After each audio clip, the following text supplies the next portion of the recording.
The Johnson family, with what seemed like a perfect vacation, never expected that their trip to a luxury resort in Miami would land them in the middle of a tense confrontation with the police, simply because they were black. Despite providing all the necessary documents and proving they were legitimate guests, they were still treated with suspicion, questioned, and investigated unjustly.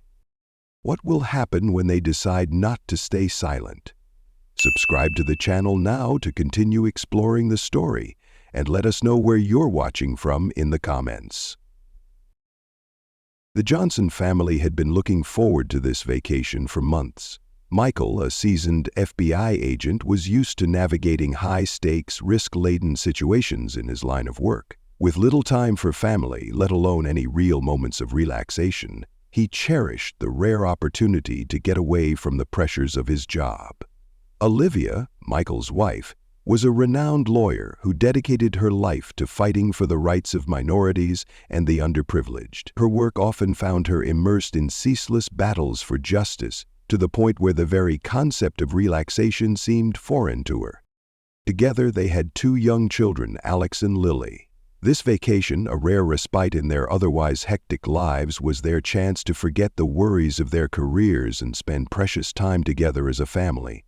The moment Michael stepped foot into the luxurious beachfront resort in Miami, Florida, he felt his work anxieties slowly begin to melt away. The sun bathed the beach in a golden hue, and the gentle waves lapped at the white sand. The palm trees swayed with the breeze, creating a picturesque scene that was too perfect to ignore. Michael settled into a lounge chair by the pool, sunglasses perched on his nose, a cold drink in hand, and his mind completely detached from the relentless pace of his daily life. This was the first time in months that he could truly say he was resting. Olivia sat beside him, engrossed in a book she had brought along. She had been looking forward to this quiet moment, eager to catch up on the reading she had long neglected due to her overwhelming workload. But even though she was enjoying a peaceful morning, deep down, she couldn't shake the nagging feeling that she wasn't entirely at ease. Her thoughts still circled around her ongoing cases and the injustices she was fighting against for her clients. These concerns were impossible to silence completely, but she tried her best to push them aside, focusing instead on the calm before her. Their son Alex, 12 years old and mature for his age, was in the pool. A dedicated athlete, he was constantly challenging himself to improve. Today he was racing his 7-year-old sister Lily, who had an infectious smile and a head full of bouncing curls. The 2 children laughed and splashed, their playful rivalry echoing throughout the resort. Michael watched them with a sense of serenity, feeling his heart settle in his chest. This was one of those rare moments when he truly felt whole, when the burdens of work and the world fell away, replaced by the simple joy of being with his family. He knew how important it was to savor these fleeting moments. The surroundings were peaceful, save for the rhythmic sound of the waves and the laughter of his children, which seemed to fill the air. It was as if everything had fallen into place. There were no urgent phone calls, no open cases, no criminal investigations. Michael could breathe. For once, he was just a husband and a father, immersed in the present with the people who mattered most. But as often happens, peace is fleeting. While Michael continued to relax, he noticed a figure approaching in the distance. A security guard, tall and dressed in a black uniform, was walking toward their spot. His eyes, however, weren't scanning the other guests enjoying the resort. Instead, they seemed fixed on Michael and his family. Michael narrowed his eyes, a sense of unease creeping up on him. Even though the resort was known for its luxury and exclusivity, this wasn't the first time something like this had happened to them. As an African-American family, Michael and Olivia often faced suspicion, despite being law-abiding guests who followed every rule.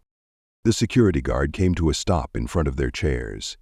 "Excuse me, sir, I need to check your information." His voice was deep, stiff, and unyielding. Michael, though surprised by the unexpected request, remained calm and composed. "We're guests," he replied evenly. "We're staying in room 305. Olivia immediately sensed something wasn't right. She set her book down and fixed the guard with a sharp gaze, as if she were trying to discern the true reason behind his suspicions. Michael had already answered him clearly, but the guard showed no intention of leaving. Instead, he stood there, his eyes still narrowed, scrutinizing them. He insisted on verifying their information at the front desk. Despite having already provided all the necessary details, the doubt in the guard's eyes lingered. Olivia, now standing, her voice cold and steady, demanded, "Is there a problem?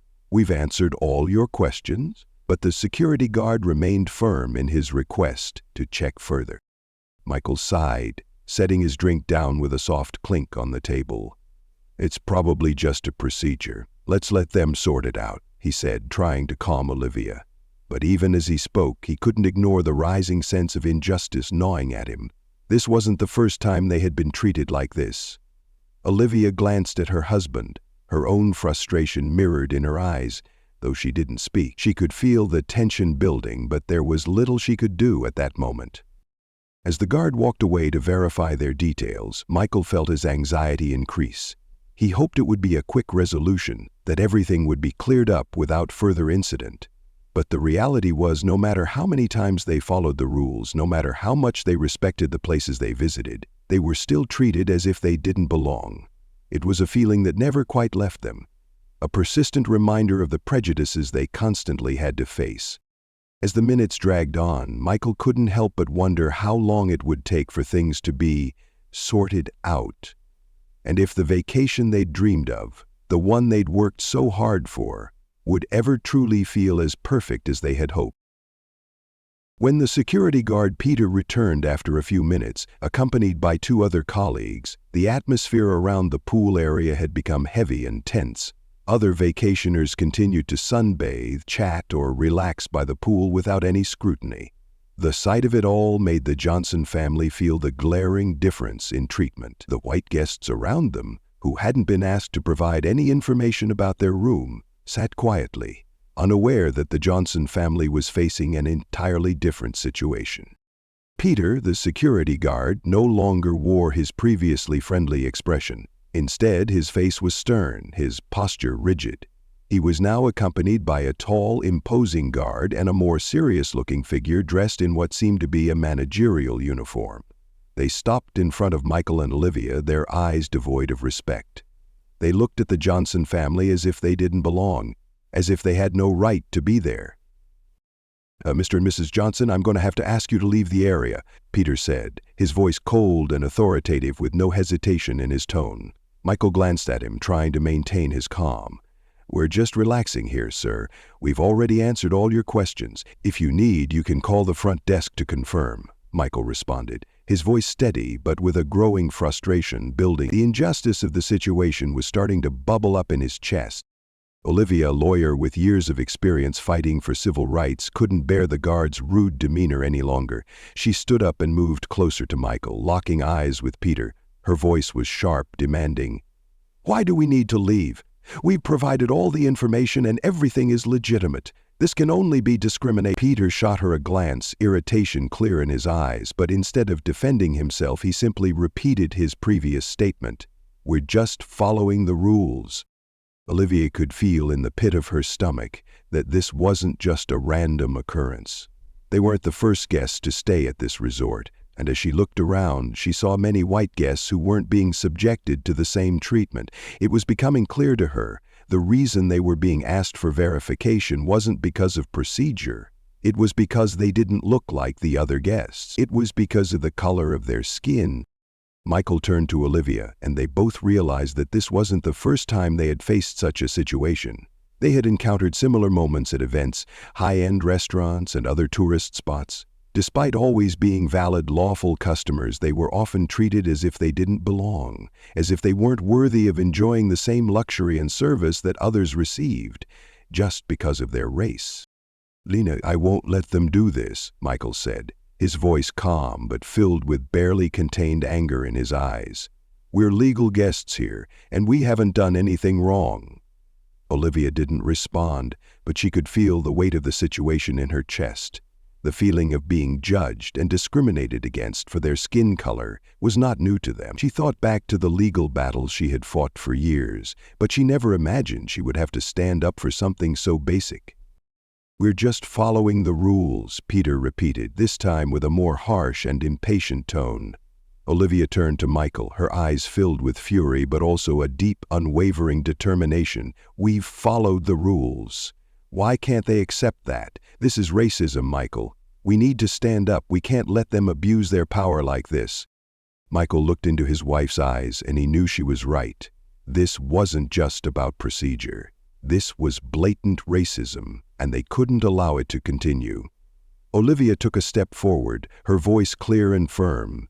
"We won't leave until you explain why only our family is being subjected to this kind of treatment. I'm a lawyer, I know my rights, and I won't let anyone disrespect my family like this." The group of security guards stood still for a moment. The tall guard next to Peter glanced at Michael, his eyes flickering with a hint of doubt but saying nothing. Meanwhile, Peter awkwardly turned and walked away, presumably to consult with the resort manager. Michael and Olivia exchanged glances, both of them realizing that this wasn't just some misunderstanding, that this was a battle they had to fight, not just to defend themselves but also for anyone else who might be silently enduring the same kind of discrimination. Moments later, the resort manager approached. His expression was less than friendly and he seemed eager to resolve the situation quickly. He looked at the Johnson family, then at the guards, as though hoping to diffuse the situation without further confrontation. "Sorry for the inconvenience, Mr. and Mrs. Johnson. We're just following security protocols. Please understand," the manager said, but his tone offered no comfort. His apology sounded hollow, like an excuse to mask the reality of what was really happening. Olivia's patience had worn thin. She had fought for years to protect the rights of marginalized communities, and she couldn't let this act of racism stand unchallenged right in front of her. "No, sir, this isn't just about security protocols. This is racism. You need to acknowledge that," Olivia retorted, her voice unwavering, filled with a fierce conviction. The silence in the air was deafening. It was as if the entire resort had come to a standstill. Michael turned to Olivia, taking her hand in his, squeezing it firmly. "We're not wrong, and we won't back down. This is our moment to stand up, not just for ourselves, but for everyone else who might be quietly suffering the same discrimination." And in that moment, as they stood there, hand in hand, they knew they couldn't walk away. They had to fight. Not just for their own dignity, but for the dignity of all those who had been silenced by prejudice for far too long. The tension in the air was palpable, thickening with each passing moment. It wasn't long before the two security guards returned, accompanied by a group of local police officers. Among them was a sheriff and two young patrol officers. They approached with stern expressions, their faces lacking any hint of civility or empathy. It was as though the eyes of everyone around them had shifted, no longer filled with sympathy, but rather a mix of curiosity and, for some, a growing unease. "This family needs to leave the pool area until we verify their information," the sheriff stated, his tone cold and devoid of any warmth. "Please follow us." Michael didn't flinch. Standing up from his lounge chair, he forced himself to stay composed. As an FBI agent, he was accustomed to high-pressure situations, but this was different. This wasn't just about his agency. This was about protecting his family and, above all, safeguarding their basic human rights, the right to be treated fairly. "Michael Johnson, FBI agent," he said, standing tall, his voice steady but firm. "We've provided all the required documents, and we are here legally." The sheriff nodded curtly, giving no indication that he recognized the significance of addressing a federal agent. "We need to double-check. Please hand me your identification," he demanded, the doubt in his voice unmistakable. Michael's gut twisted at the lack of respect in the request, but he kept his anger in check. He pulled his FBI badge from his wallet and handed it over to the sheriff. The sheriff barely spared it a glance, flipping through the identification with haste, showing no recognition of its importance. He scanned the badge as if it were a mere piece of paper, unworthy of attention. "This is just a standard ID," the sheriff muttered. "I need to confirm with the front desk." His tone was dismissive, his eyes filled with suspicion. He didn't acknowledge the work that Michael did, nor did he show the slightest appreciation for the credentials in his hands. Olivia stood beside Michael, her hand clenched into a fist. Her face was tight with tension, but also with resolve. "We've provided all the necessary information. Why is it only our family that's being subjected to this check?" she asked, her voice calm but laced with an unmistakable edge. Each word she spoke seemed to highlight the blatant unfairness of the situation. The sheriff didn't immediately answer. Instead, he turned away, signaling to the other officers to follow him. Michael and Olivia stood there, feeling the weight of the stares from the other guests. Vacationers continued lounging, some of them peering over their umbrellas, others pulling out their phones to capture the scene unfolding before them. What stung even more was the glaring fact that the white guests around them were not being subjected to the same treatment. They sat by the pool without interruption, completely unaware of what was happening just a few feet away. No one questioned them, no one demanded to see their room information, no one treated them like outsiders. The only eyes that seemed to fixate on the Johnsons were those of the other vacationers, not with empathy but with a sense of detachment, as if they were spectators watching a drama that didn't involve them. "We're not going anywhere," Olivia said with quiet defiance, her gaze fixed firmly on the sheriff. There was a challenge in her eyes, but also a deep sorrow, as if being disrespected had become an all-too-familiar feeling. "We have a right to be here, and you can't treat us like this." Michael placed a hand on Olivia's shoulder, feeling the tension rising in her. He understood her frustration, and he knew that this wasn't just about their right to stay by the pool. This was a fight to protect their dignity, to make sure that discrimination would not go unchecked in any form. Finally, the sheriff returned to the front desk to confirm their information, but not before casting a lingering, suspicious glance in the direction of the Johnson family. The other officers remained, keeping their distance, their eyes never leaving them as though they were somehow dangerous. When the sheriff finally came back, there was a slight hesitation in his step. He no longer looked as confident as he had before. "Your information has been confirmed. This family is a legitimate guest," he said, his voice colder than before, as if the confirmation didn't matter. "But you need to be more careful with how you handle these situations." Michael and Olivia exchanged a long look. No words were needed. They knew this wasn't the end of the matter. It was only the beginning. They hadn't done anything wrong. When the confrontation finally ended, the Johnson family returned to their lounge chairs, but the relaxation they had hoped for seemed out of reach. They glanced around, still feeling the tension hanging in the air. They could see the uncomfortable looks of those who had witnessed the incident, but there was no one standing with them, no one speaking out. It was clear that they weren't just fighting a single battle, they were beginning a much larger fight, one that would take every ounce of their strength. As they sat there in the uneasy silence, they realized that this wasn't just about a single moment of injustice. It was about the long road ahead, the fight for their dignity and the dignity of everyone who had ever been made to feel less than. The journey had only just begun, and they were ready to face it together. The weight of the tension hung heavily in the air around the pool area. Despite having shown his FBI badge and all the necessary legal documents confirming that they were legitimate guests at the resort, the sheriff and his colleagues refused to back down. They continued to demand more paperwork, as if everything Michael had provided was a lie. Deep inside, Michael knew the real reason they didn't trust him. It wasn't about missing documentation or anything legally wrong. It was because of the color of his skin. "Thank you for confirming," the sheriff said, his voice as cold as ever, devoid of any empathy. "However, I'm still asking for your continued cooperation. We'll need to conduct further checks." Michael could feel his patience wearing thin. He had tried to remain calm from the start, but now it was becoming increasingly difficult. As an FBI agent, he had dealt with his fair share of high-stakes situations, but this felt different. He wasn't just representing the agency. He was standing up for his family.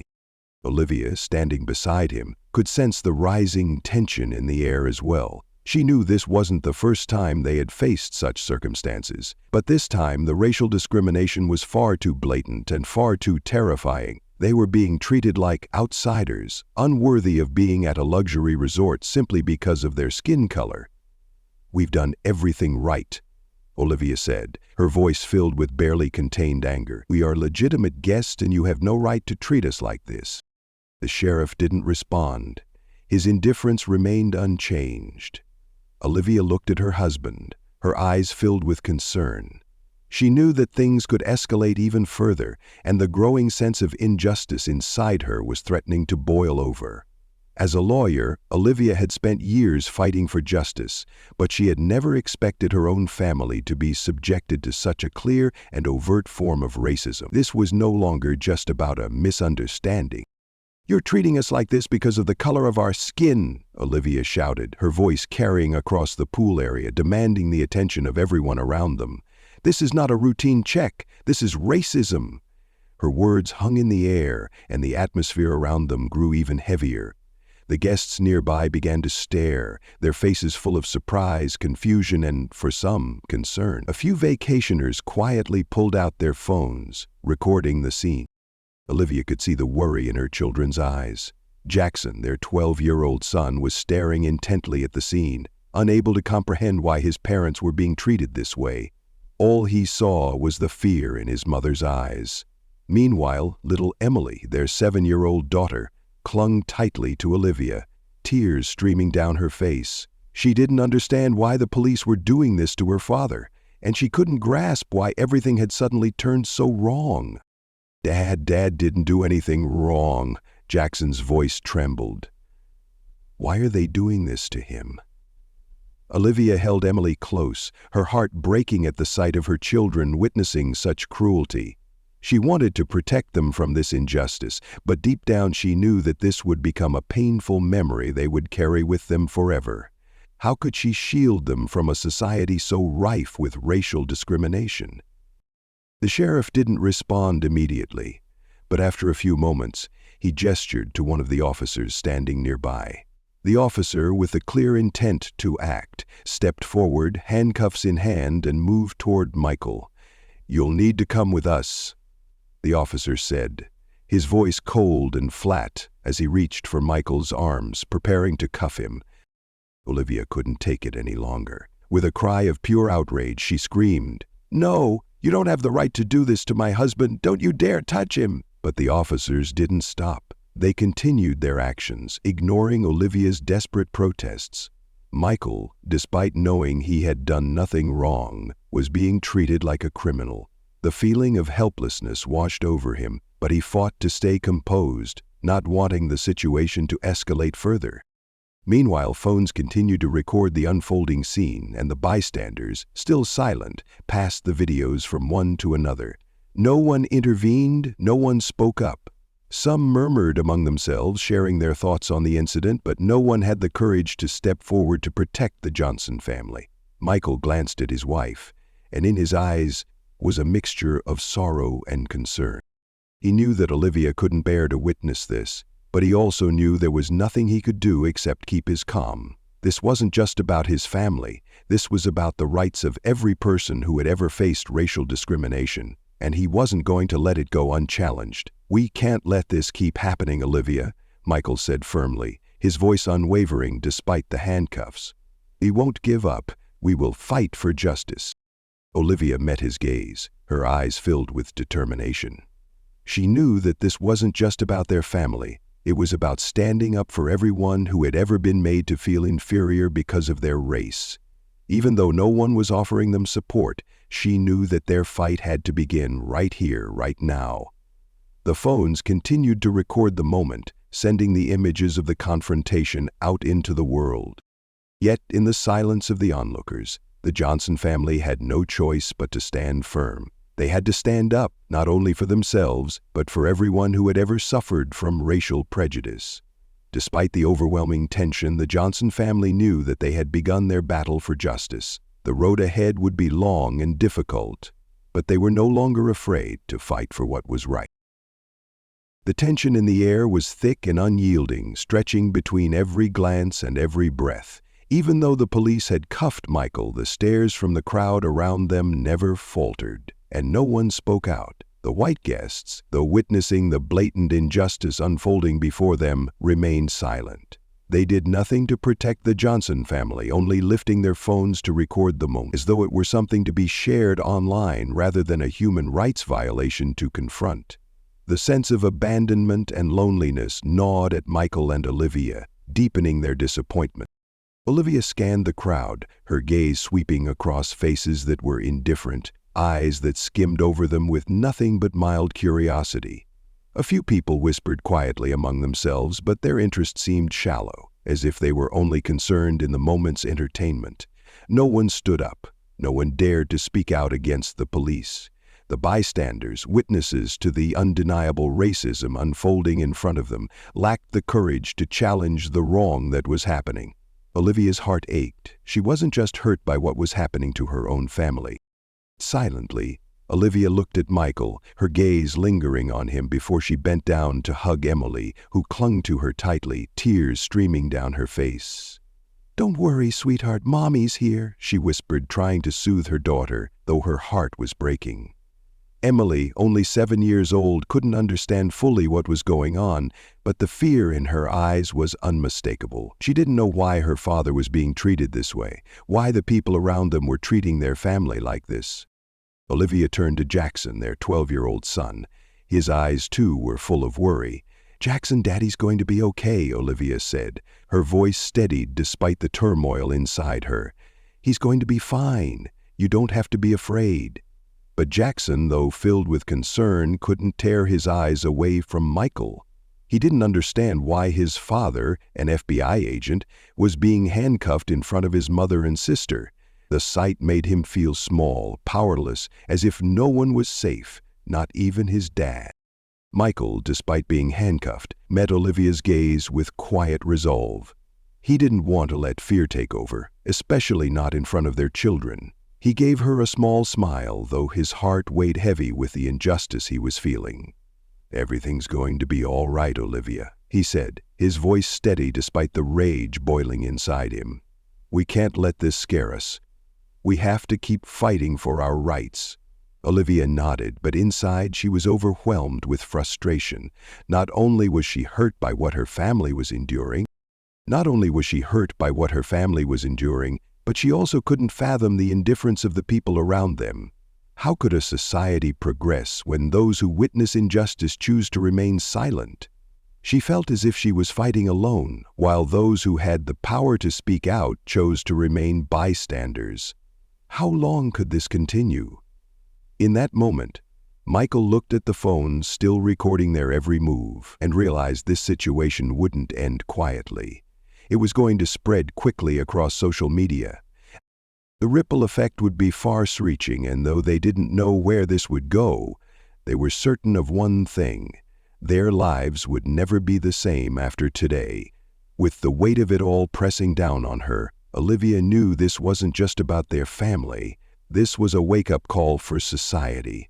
If they didn't stand up for their own rights, who would? The silence of those around them, those who were recording the injustice but not intervening, only fueled Olivia's determination. She could not and would not accept racism in any form. "Olivia, we have to do something," Michael continued, his voice firm. "This isn't just our fight. It's the fight of everyone who has ever had to endure discrimination. If we stay silent, others will keep suffering."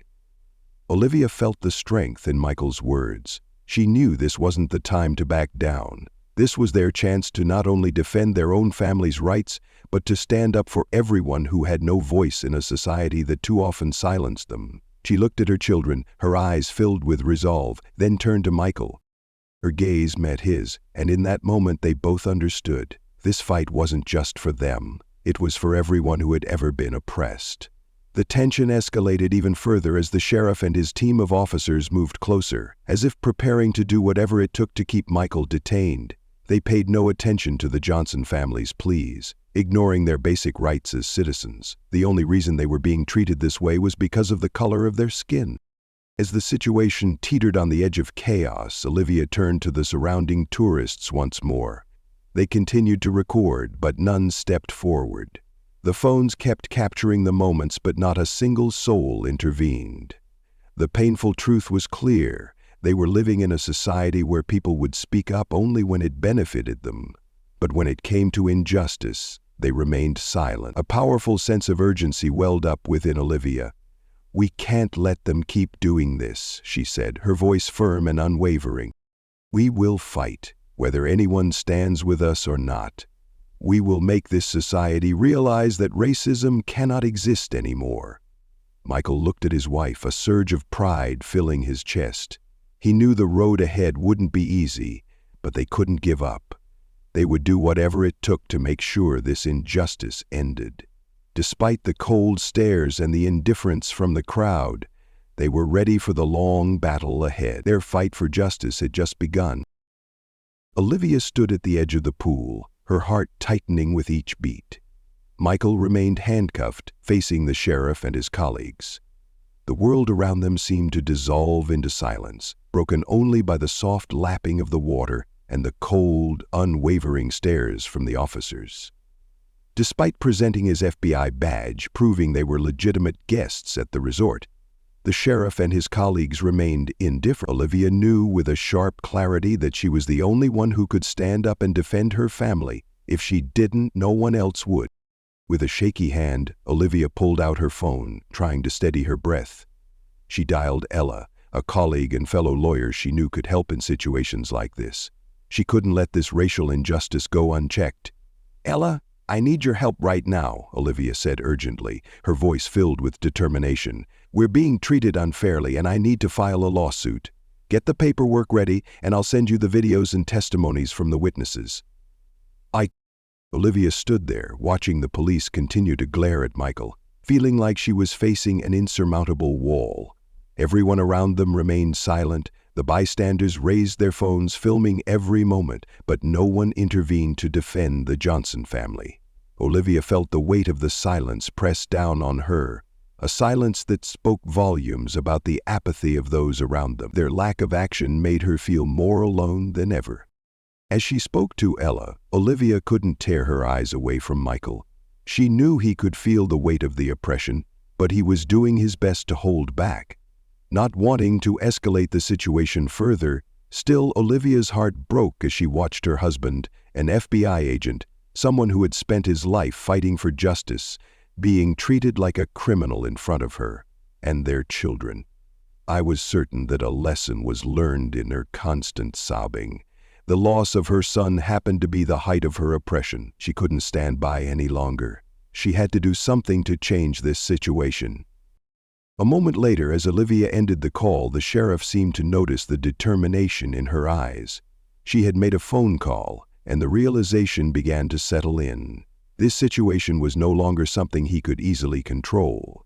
For the first time, the sheriff's hardened exterior cracked just slightly, the faintest flicker of worry in his eyes. He turned to his colleagues, signaling them to back off. But it was clear the situation was slipping out of his hands. Within a split second, the sheriff approached Michael, his voice still firm but with a hint of hesitation.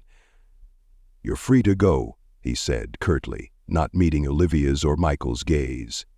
His action wasn't out of kindness or a change of heart. It was the recognition that this incident couldn't be allowed to escalate any further. The video would be shared quickly and the community would not stay silent. Michael, though still handcuffed, felt the shift in the atmosphere. The sheriff unlocked the cuffs, and once they were removed, Michael looked at Olivia, their eyes meeting in a silent exchange of gratitude and solidarity. They weren't just fighting for themselves, they were fighting for everyone who had ever been subjected to this kind of discrimination. Olivia didn't lower her phone immediately. She looked at the sheriff one last time, her voice no longer patient but resolute and unyielding. "This doesn't end here," she said, her eyes blazing with determination. "You've hurt my family.